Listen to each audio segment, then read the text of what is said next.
Hey guys, Marshall here from Limited Resources, and we're cube drafting, as you can see. Trying out a new resolution.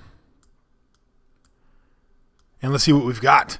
Well, a Johnny Color of the Pride, no, we're not. I'm not doing that. Vengevine, no. Gaia's Cradle, maybe. Let's see, Gifts, yeah, that's all fine. Ooh, Riftwing Cloudskate, I like that guy. I really like Nightscape Familiar a lot, too. Smother's fine. Yeah, I like Cloudskate and Familiar and Cradle out of this pack. I mean, the way I usually approach these is either just take the most broken card, which is probably Cradle, or just take the kind of cards I like to play, which is Cloudskate and Familiar. I'm going to take the Cloudskate here. It suits my style. One of the beautiful things about Cube is that you can go so many different directions. So many awesome options available to us. One of the decks that I really like now, I have no idea if it's actually available in this cube at all, is a blue-black tempo aggro deck, which is a little bit weird. It's not a deck that's officially supported by really any cube, I don't think, but there are pieces that float around and can end up being in there correctly, and I like that quite a bit. Let's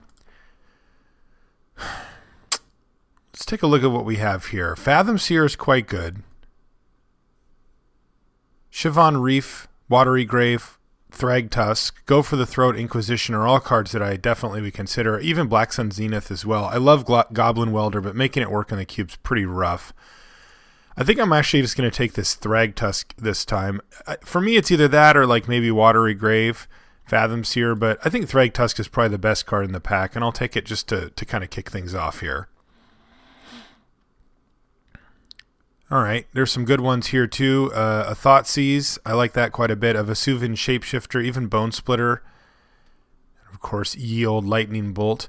Most broken card in this pack is probably Yawgmoth's Will, but it's also the most difficult to set up properly.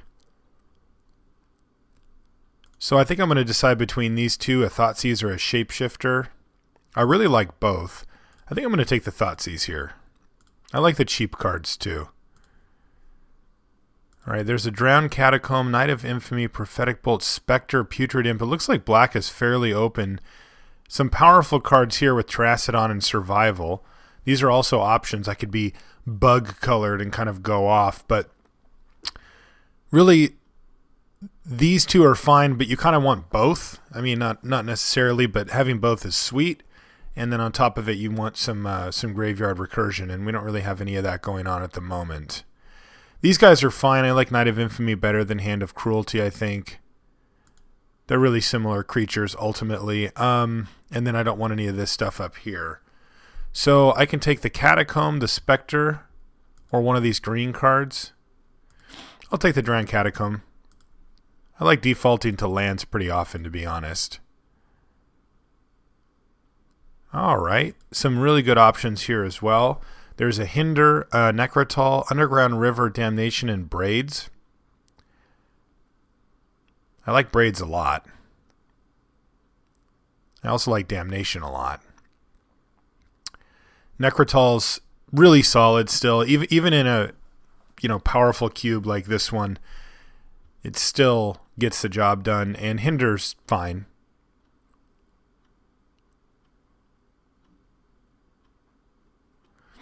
Underground River also just an easy choice here. I think I'm going to take Braids though. Let's try to go deep and see what we can do.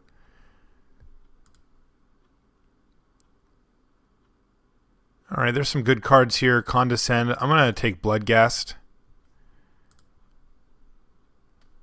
Oh man, Gilded Lotus is super strong, but I'm actually going to take Graveborn Muse here. It looks like black is fairly open, and and I want to see if I can make maybe my black-blue deck work in this format.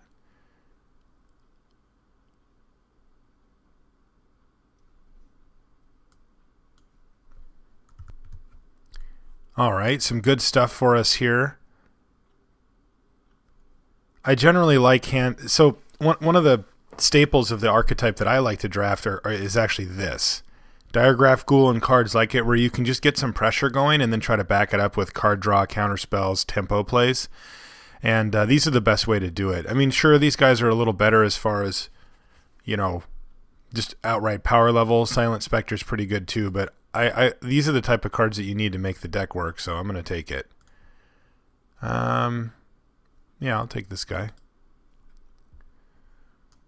Is it blue and red? Yeah.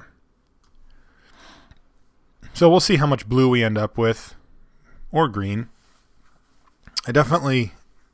Blue tends to get drafted really, really hard in the cube. I mean, I know why. I do it too. But the result is that you often have to settle for, like this, like Fathom Seer. Not an amazing Magic card. It's fine.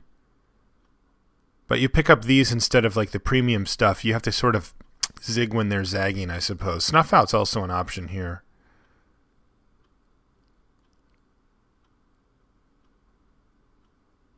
Yeah, I'll take Snuff Out. One of the things that a deck like this really wants is a sword or two. And I mean, those are some of the more powerful cards in the cube, so kind of not every deck, but most decks wouldn't mind having a random sword, but really helps out this archetype for sure. All right, well, the Shapeshifter came back, so did Yawgmoth's Will. I'm just going to take the Shapeshifter here.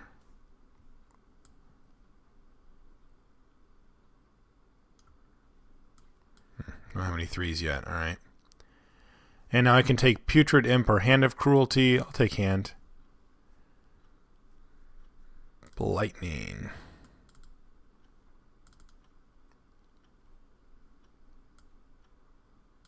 All right, we'll see where this goes. Sweet. That might even come in at some point.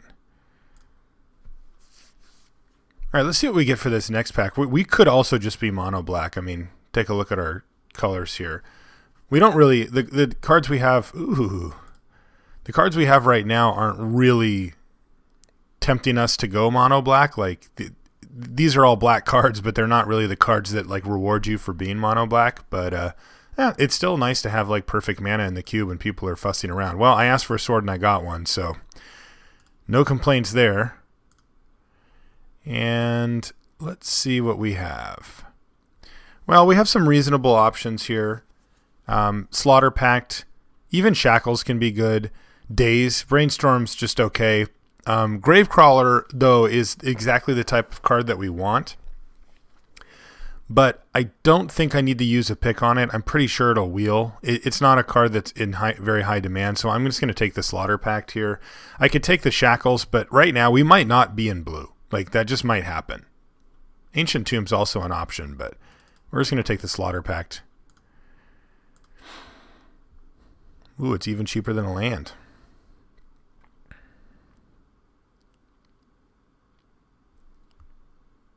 All right, well, this is a pretty straightforward pick. I'm going to slam Control Magic here. This is a reason to play blue.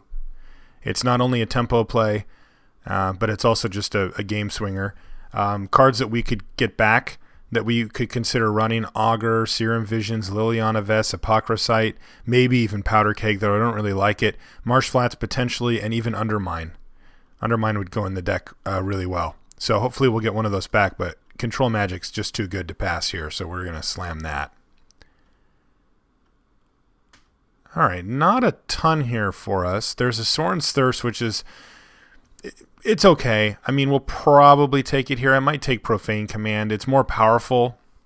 It's also harder to use. But Sorin's Thirst is quite unexciting, to be honest. Really, this whole pack is kind of lame. I don't think this is a Chromox deck. So, yeah, I'll just take the most powerful card here.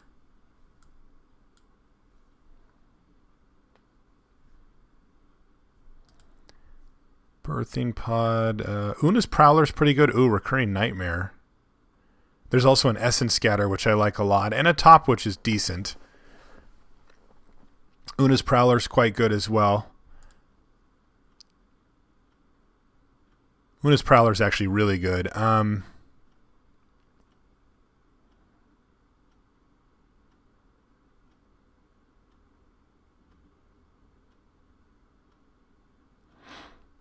Don't think we actually want Recurring Nightmare here. It's a really powerful card that combos well with some stuff, but looking at what we're trying to do, we're trying to go small. I mean, ideally we're playing small creatures and kind of getting off to a quick start, and I think I'm going to take Prowler as a result of that.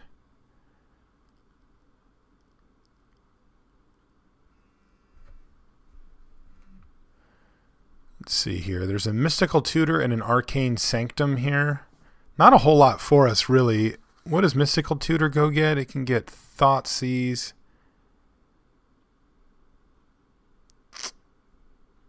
Can't get Control Magic. It can get Snuff Out. You can get Profane Command. Yeah, that's just not enough. I'm going to take the Sanctum. Just it'll probably just be a Enters the Battlefield tap dual land for us here. Oh, some good stuff now, though. A Hymn to Turok, a Vampiric Tutor, Fairy Conclave, and I don't think Tinker. Yeah, we're not tinkering. But Hymn and Vampiric, both high on my list. Rakdos Cackler, also a card that I would absolutely play in a deck like this. Just 2/2s for 1. I'll take as many as I can get, basically. I don't know if I can turn down a Hymn here, though. Vampiric Tutor is really, really good. It allows us to go grab a second copy of the Sword. I'll just take the Hymn, I guess. I don't really know what the right one is there. All right, there's a Carnophage. Again, these are the type of cards I was talking about earlier. It's a 2/2 for 1, but it slips through the cracks. Like, there's really not a deck that wants this badly, you know. And so this and Diagraph Ghoul, and hopefully our next pick is going to be a Gravecrawler, are just generally not cards that are high on people's list. So they can slip through. I'm going to take the Grave Robber here. I like that card a lot. Come on, Crawler.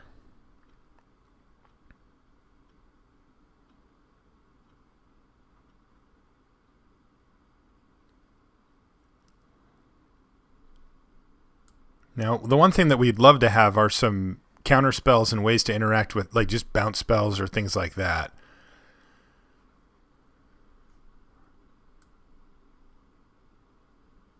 Boo.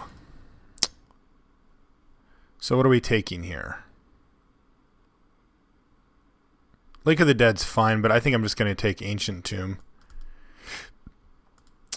Alright, well, we got Augur of Bolas, Undermine, and Apocryphite. Wow, just like all the choices that we kind of wanted back here. Apocryphite certainly deserves a nod here, but I feel like we need counter spells, so I'm going to take an Undermine. I mean, normally I'd have 3 to 4 counter / bounce spells by now, and really, for some reason, our deck has leaned over towards the Thoughtseize Hymn to Turok end of things as opposed to the tempo plays, and we really need some. So Undermine, not the perfect one, but it's pretty darn good. I'm going to take Slagstorm. I'm just going to cut it here.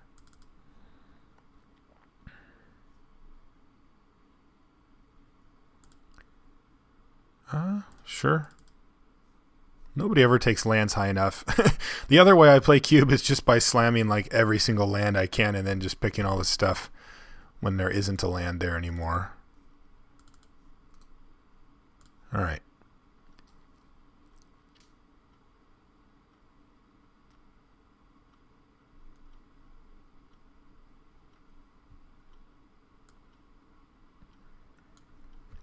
That should be interesting. Hopefully this last pack goes really well. That pack went pretty well for us too, though. We picked up a sword, a couple of, one drop in there. I like him quite a bit, stuff like that. So that was good. All right. Well, this is obviously a really powerful pack. Baneslayer, Gideon, those are big issues for a deck like ours. Niv Mizzet, not so much. It's hard for them to really get that far into the game, but they can. I mean, it happens. So Persecute, not really interested. Wrenchmind, we've already got a Hymn. Like, I feel like we don't want to run multiples necessarily. So I'm looking at these two. Also Sunken Ruins, of course, catches my eye, but Tidings and Counterspell, and I'm just going to take regular Counterspell here. Yeah, we're heavy black, but we can be black-blue, no problem. Jeez, there's a Channel and an Emrakul right next to each other. Thankfully, it looks like whoever takes them won't be getting both, so that's nice. Spellskite, Liliana's Reaver, Forbidden Alchemy is what we're looking at here. I mean, I think Spellskite's awesome. Like, it just messes with the board in like a really nasty way. It's hard to deal with, and it can even carry a sword. But Liliana's Reaver seems sweet. I think I'm going to take the Reaver. I haven't tried it out yet, outside of its natural format, so I think that sounds awesome. All right, here's a Lacerator and a Remand, also a Future Sight, which is an awesome card, though. Triple blue definitely starts to push the boundaries a bit, as we would rather be a little lean towards black so we can hit these type of cards. I'm going to take Remand, but I really want this Lacerator, and I really hope it wheels. I'm not sure it will after the Grave Guy didn't. So we'll just have to see on that one. Bane of the Living's quite good. Tombstalker's fine.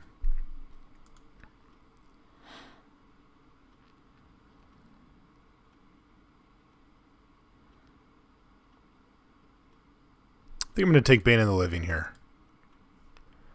It's really a 3 anyway.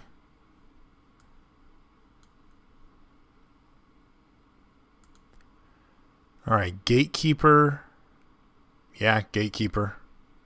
Blue Elemental Blast I'd love to have in my deck. Engineered Explosives isn't great in just 2-color decks. It's still okay, though. Gatekeeper goes here, realistically, or probably like here in our deck. Our mana requirements are a little rough, but I really like picking up Remand and Counterspell here. These are the type of things that I want, these 2 mana counters. Miscalculations high on my list as well. And then if we can wheel that Vampire Lacerator, I'll be quite happy with that. Oh man, these are all really good options for us. Disfigure's totally fine. Forbid is sweet. Smokestack is kind of nasty. We could have Smokestack and Braids. Just destroy their permanent base. But Mesmeric Fiend is also really good.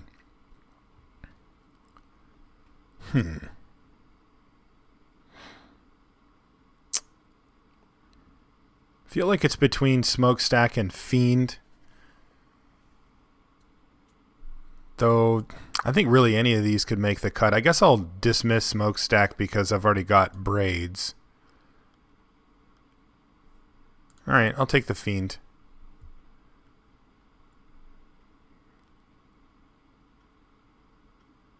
Alright, well here's the Tendrils, but I would have much rather just had that Disfigure if I'm going to take that. So I'll take the Underground Sea here, just to make sure our mana is as good as it possibly can. I'm not sure if we're going to run that Ancient Tomb or not. I mean, it's a powerful magic card. It's a land that produces 2 colorless mana. That's pretty insane. But our deck is pretty color heavy. There's not a ton of colorless mana symbols floating around. We could take this Bad River, which can get Underground Sea, but man, it's pretty slow. Plague Sliver's fine. It's just another huge beater.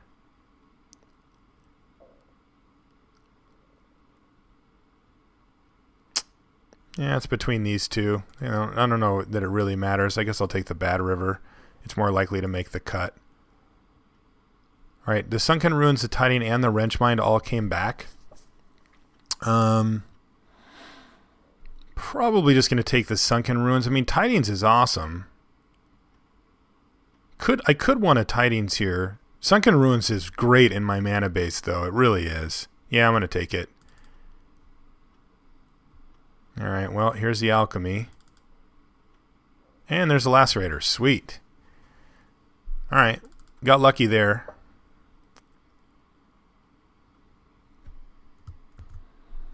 Alright, Tombstalker might even make the cut. Take this one.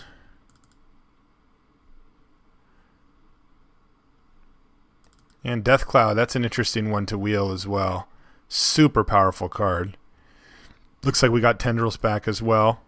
That could be... I'm actually really happy we got that Tendrils back. We're not going to start it, but I don't think. But if we run into a really aggressive deck, some type of red-white creature deck or something along those lines, Tendrils does work. All right, so what are we looking at here? Well, 1, 2, 3, 4, 5. We've got 6 lands that we're playing for sure. Oops, Sorry about that. And let's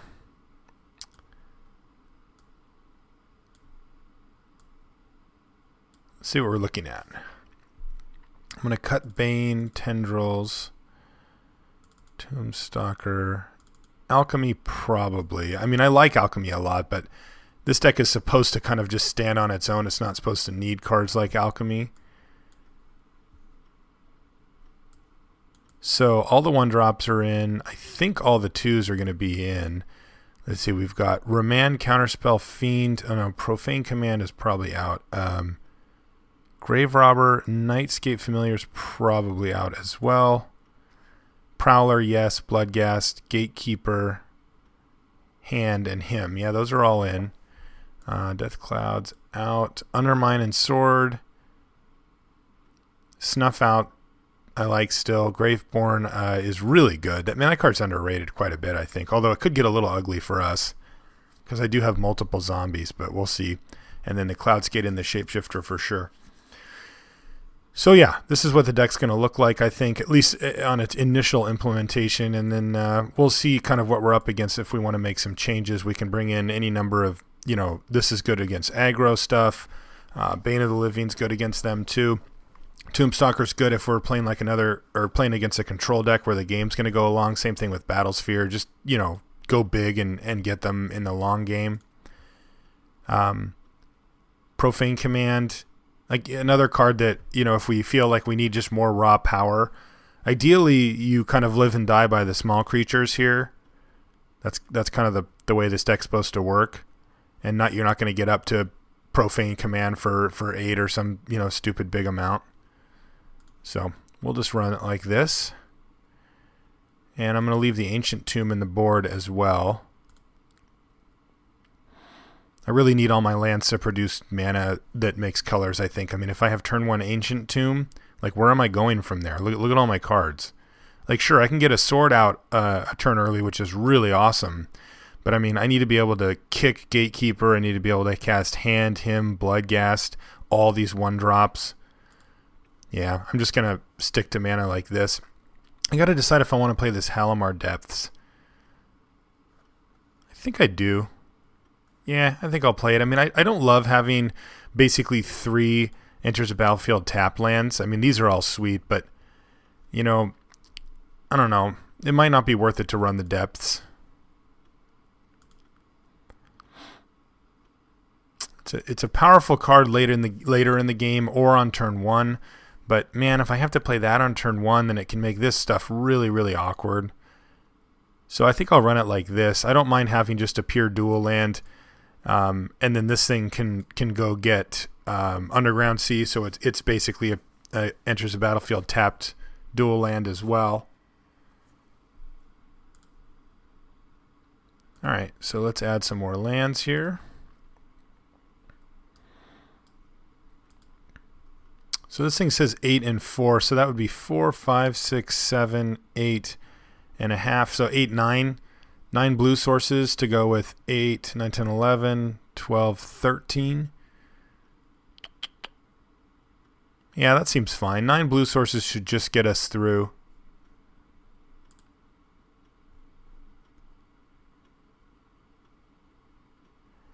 Could probably skim one more off of that and add 1 island here.